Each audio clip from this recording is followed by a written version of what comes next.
नमस्कार दोस्तों, आप सभी का स्वागत है आपके अपने ही इस यूट्यूब स्टडी चैनल पर। तो देखिए दोस्तों, आज के इस वीडियो में बात करने वाले हैं आईटीबीपी कांस्टेबल टेलीकॉम 2019 के एग्ज़ाम की। तो जो आईटीबीपी टेलीकॉम का एग्ज़ाम है उसके लिए आज हम इस वीडियो में 25 मोस्ट इम्पोर्टेंट क्वेश्चन जो है आपके लिए लेकर आए हैं। ये जो है आपके एग्ज़ाम में इन क्वेश्चंस के आने की बहुत ज़्यादा संभावना है। और ये जो देखिए क्वेश्चन है ये प्रीवियस ईयर जो पेपर है उस पर बेस्ड होंगे और आपके एग्ज़ाम के लिए बहुत ही महत्वपूर्ण और लाभदायक होंगे। तो फ्रेंड्स, अगर ये वीडियो आपको पसंद आती है तो वीडियो को लाइक करना ना भूलें और हमारे चैनल को सब्सक्राइब करना भी ना भूलें, क्योंकि हम अपने चैनल पर ऐसे ही जो है लेटेस्ट जो questions paper solve paper answer की और जॉब नोटिफिकेशन सभी जो इंपॉर्टेंट वीडियोस हम अपने चैनल पर लेके आते रहते हैं। तो इसलिए हमारे चैनल को सब्सक्राइब जरूर कीजिएगा। तो फ्रेंड्स, इन 25 क्वेश्चन में हर एक क्वेश्चन के आपको 4 ऑप्शन दिए होंगे और आपको कमेंट करके ज़रूर बताना है कि आपके कितने क्वेश्चन सही हुए 25 में से। ठीक है, तो इससे आपको एक पता चलेगा कि आपकी तैयारी कैसी चल रही है। और वीडियो को लाइक करना ना भूलेगा। तो चलिए फ्रेंड्स, वीडियो को शुरू करते हैं। तो देखिए, सबसे पहले शुरू करते हैं। क्वेश्चन जो हमारा पहला है कि सबसे छोटा महासागर कौन सा है, तो इसका राइट आंसर होगा आर्कटिक ओशन, ऑप्शन बी। आपको पता होगा जो ओशन है वो सबसे छोटा वो है आर्कटिक, और सबसे बड़ा भी आपको पता होना चाहिए तो वो है पैसिफिक। तो चलिए नेक्स्ट क्वेश्चन की तरफ बढ़ते हैं। देखिए नेक्स्ट क्वेश्चन है डब्ल्यूटीओ का जो मुख्य हेडक्वार्टर है वो कहाँ पर है। तो डब्ल्यूटीओ का जो हेडक्वार्टर है वो है, देखिए आपको बताना है लंदन, जनेवा, नई दिल्ली और वाशिंगटन डीसी। तो देखिए जो राइट आंसर होगा वो होगा जनेवा स्विट्जरलैंड में। ठीक है फ्रेंड्स, जनेवा स्विट्जरलैंड जो है राइट आंसर होगा इसका। तो चलिए नेक्स्ट क्वेश्चन की तरफ बढ़ते हैं। नेक्स्ट क्वेश्चन है व्हेन वाटर फ्रीजेज इट्स डेंसिटी, यानी जब पानी जमता है तो उसका जो है घनत्व क्या होता है। तो इसका राइट आंसर होगा ऑप्शन सी। तो देखिए फ्रेंड्स, जब भी आप क्वेश्चन को देखते हैं तो आप वीडियो को पॉज करके हमें उस क्वेश्चन का जिस भी क्वेश्चन पे आपको डाउट है तो हमें कमेंट करें, और लास्ट में आपके जितने क्वेश्चन सही हुए हैं वो कमेंट करना ना भूलें। तो चलिए बढ़ते हैं नेक्स्ट क्वेश्चन की तरफ। The headquarter of United Nation organisation is located at. देखिए जो संयुक्त राष्ट्र संगठन का मुख्यालय कहाँ पर है, जिनेवा, न्यूयॉर्क, वाशिंगटन, रोम। तो इसका राइट आंसर होगा न्यूयॉर्क। ठीक है, राइट आंसर होगा न्यूयॉर्क। और इससे रिलेटेड एक और क्वेश्चन महत्वपूर्ण बन सकता है कि जो यूनाइटेड नेशन यानी यूएनओ की स्थापना कब हुई थी स्थापना। तो देखिए इसकी स्थापना हुई थी 24 अक्टूबर यानी 24 अक्टूबर 1945 को, और जो 24 अक्टूबर है उसी को यूनाइटेड नेशन डे के रूप में भी मनाया जाता है। तो ये क्वेश्चन भी एग्जाम में पूछा जाता है। तो चलिए बढ़ते हैं नेक्स्ट क्वेश्चन की तरफ। देखिए नेक्स्ट क्वेश्चन है the acid which fails to liberate carbon dioxide from sodium bicarbonate is. तो जो सोडियम बाइकार्बोनेट से कार्बन डाइऑक्साइड निकालने में विफल अमल कौन सा होता है।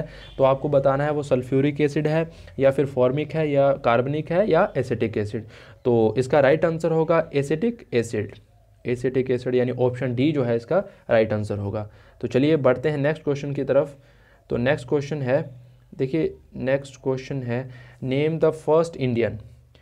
तो देखिए आपको बताना है उस इंडियन भारतीय का नाम बताना है जिन्होंने ओलंपिक खेलों में एनाबॉलिक स्टेरॉइड का प्रयोग करने के कारण प्रतिबंधित किया गया था।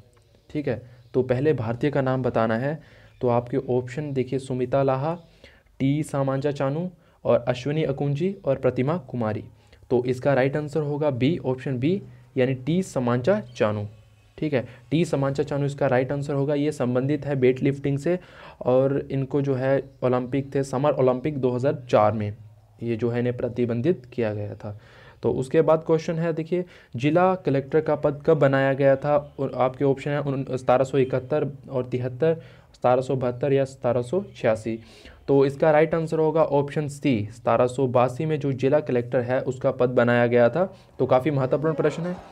तो उसके बाद देखिए, तो चलिए नेक्स्ट क्वेश्चन देखते हैं। बीसीजी टीके में सी से क्या अभिप्राय है, यानी बीसीजी टीके में जो सी है वो शब्द से क्या अभिप्राय है। आपके ऑप्शन है कैलमेट, कफ, क्लोरीन, कैडमियम। तो देखिए सबसे पहले तो आपका इसका पूरा नाम पता होना चाहिए यानी फुल फॉर्म पता होनी चाहिए। तो इसकी होती है वैक्यूलस कैलमेट यूरिन। तो देखिए आपको पता चल गया, जो इसका राइट आंसर होगा वो होगा option A, Calmette. Calmette right answer होगा इसका। तो नेक्स्ट क्वेश्चन देखते हैं। तो वातावरण में मौजूद सल्फर डाइऑक्साइड बारिश में घुल जाते हैं और क्या बनाते हैं। ठीक है, तो देखिए औद्योगिक धूम निर्माण और उसके बाद फॉसिल ईंधन संग्रहण का जो है क्षरण, झीलों में यूट्रोफिकेशन और उसके बाद मृदा में पीएच का निम्न।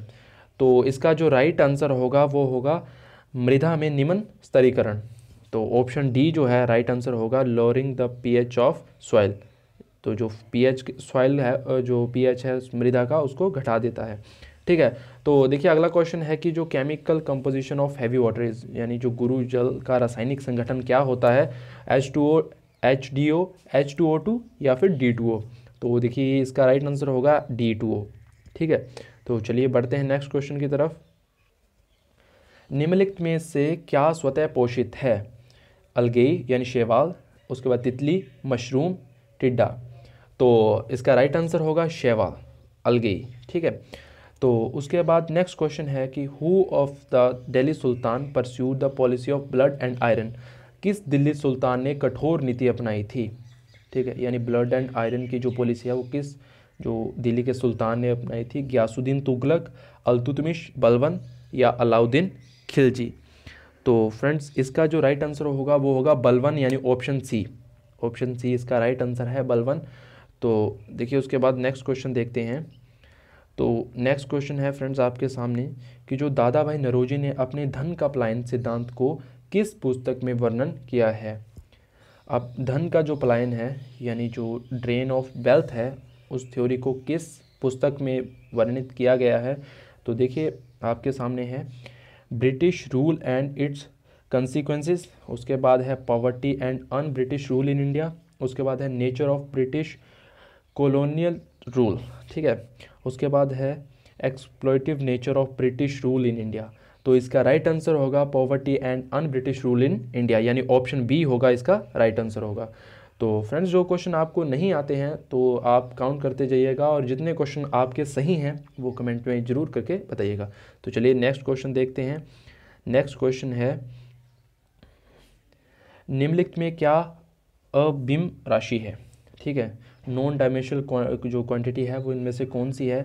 जो है देखिए coefficient of viscosity, Planck's constant, और उसके बाद स्ट्रेन और गैस रचना यानी गैस कांस्टेंट। तो इसका जो राइट आंसर होगा वो होगा स्ट्रेन, ऑप्शन सी। तो उसके बाद नेक्स्ट क्वेश्चन है तेलुगु कृति अमुक्त मलबेड़ा, ठीक है, का लेखक कौन था? तो इसका जो देखिए ऑप्शन है वो है हरिहर बुक्का, और उसके बाद कृष्णदेव राय और देव राय। तो देखिए ये काफ़ी महत्वपूर्ण प्रश्न है, ये आपको ध्यान रखना है, ये काफ़ी बार क्वेश्चन एग्जाम में पूछा जाता है। तो इसका जो राइट आंसर होगा वो होगा कृष्णदेव राय। ठीक है फ्रेंड्स, कृष्णदेव राय, और ये जो है विजयनगर एम्पायर था उससे रिलेटेड थे। ठीक है, विजयनगर जो डायनेस्टी थी उनसे रिलेटेड थे कृष्णदेव राय।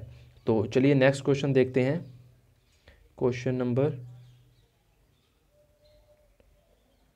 तो देखिए नेक्स्ट क्वेश्चन है देखिए पर्यावरण में प्रदूषकों की उपस्थिति को सामान्यतः पीवीएम में व्यक्त किया जाता है, यानी पीपीएम। तो इसमें आपको बताना है कि पीपीएम जो है the presence of pollutants in environment is usually expressed in PPM. तो पीपीएम क्या है? तो देखिए पीपीएम होता है, आपको ये डायरेक्ट पता होना चाहिए, पार्ट्स पर मिलियन, यानी ऑप्शन बी जो है राइट आंसर होगा पार्ट्स पर मिलियन, यानी पीपीएम। तो उसके बाद देखिए उसके बाद है अर्थशास्त्र मानव निर्मित उत्पादन उपकरण को किस रूप में वर्गीकृत करता है? देखिए पूंजी, संगठन, उपकरण, श्रम। तो इसका राइट आंसर होगा वो होगा कैपिटल, यानी पूंजी। ठीक है फ्रेंड्स। तो नेक्स्ट क्वेश्चन है the first president of independent India was, यानी जो स्वतंत्र भारत के प्रथम राष्ट्रपति कौन थे? तो वो थे डॉक्टर राजेंद्र प्रसाद। ठीक है फ्रेंड्स, डॉक्टर राजेंद्र प्रसाद स्वतंत्र भारत के पहले जो हैं राष्ट्रपति थे, और जो पंडित जवाहरलाल नेहरू हैं वो स्वतंत्र भारत के प्रथम प्रधानमंत्री थे। तो ये पता होना चाहिए आपको। तो उसके बाद देखिए क्वेश्चन है, देखिए काफ़ी अगेन वेरी इंपॉर्टेंट क्वेश्चन, औपनिवेशिक भारत में भारतीय विधवाओं के लिए शारदा सदन स्कूल की स्थापना किसने की?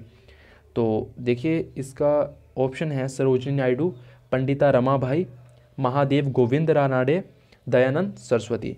तो इसका जो राइट आंसर होगा यानी शारदा सदन स्कूल की स्थापना की थी ऑप्शन बी, यानी पंडिता रमाबाई ने।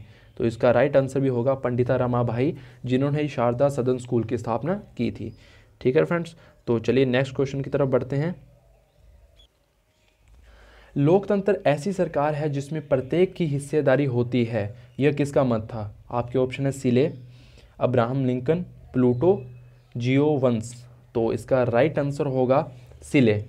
सिले ने ही कहा था, जो उनका ही ये ओपिनियन था कि लोकतंत्र ऐसी सरकार है जिसमें प्रत्येक की हिस्सेदारी होती है। तो ऑप्शन ए जो है राइट आंसर होगा। तो देखिए नेक्स्ट क्वेश्चन है, the cash reserve ratio is the tool of, यानी जो नकदी रिजर्व अनुपात किसका उपकरण होता है? तो आपके ऑप्शन हैं राजकोषीय नीति, मौद्रिक नीति, कर नीति, कृषि नीति। तो देखिए इसका राइट आंसर होगा ऑप्शन बी, मौद्रिक नीति। मॉनेटरी पॉलिसी जो है वो नकदी रिजर्व अनुपात का उपकरण है। ठीक है, तो देखिए नेक्स्ट क्वेश्चन देखते हैं।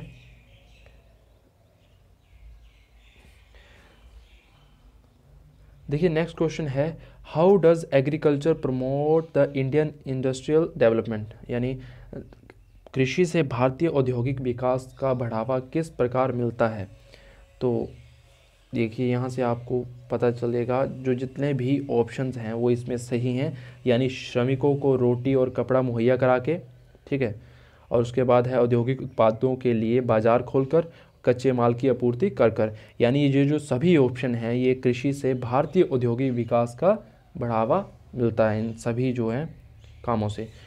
तो फ्रेंड्स ये थे आज के जो हमने आपको 25 क्वेश्चन दिए, जो मोस्ट इंपॉर्टेंट क्वेश्चन थे आपके एग्ज़ाम के लिए। तो इससे आपको पता चला होगा आपको कितने क्वेश्चन आते थे, और आप हमें कमेंट करके ज़रूर बताइएगा कि आपके कितने क्वेश्चन सही थे।